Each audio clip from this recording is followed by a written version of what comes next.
Valur og Þróttur liðið sem féll úr Landsbankadeildinni í knattspyrnu á síðustu leiktíð endurheimtu í dag sæti sín í deildinni. Valur var öruggt að komast upp en Þróttur og HK börðust annað sætið.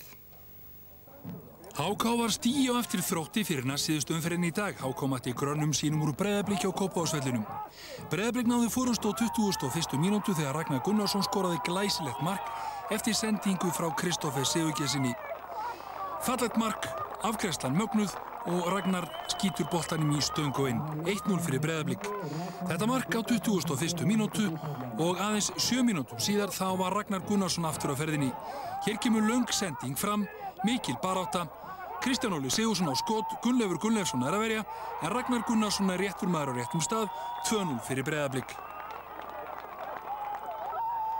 Og þegar 10 mínútur voru eftir af fyrri hálfleik þá náðu Blikar glæsilegri sókn. Hér kemur löng sending frá völlinn, Ragnar Gunnarsson tekur boltan, skýtur honum viðstöðulaust í bláhornið, Ragnar búinn að skora þrennu, Breiðablik komið í 3-0 og 10 mínútur eftir á hálfleiknum. Þetta gerir Ragnar einstaklega vel, smellittir boltan, Gunnleifur út úr markinu en hann er ekki að verja þrátt fyrir hetjulega tilraun. En rétt árin flauta var til leiklis var dæmd vítaspyrna. Gylfi Orrarsson vissi í sinni sök dæmir vítaspyrnu en Páll Gísli Jónsson markvörður Breiðabliks ver frá herði Má Magnúsinni. Staðan í hálfleik 3-0 fyrir Breiðablik.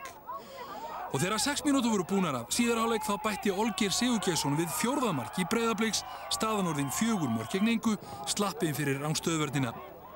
En Gylfi dæmdi síðan aðra vítaspyrnu á Breiðablik og Hörður Magnússon var mættur og nú skoraði hann af öryggi, Páll Gísli náði ekki að verja, 4-1. Og 5 mínútum síðar voru það Blikar sem að sóttu.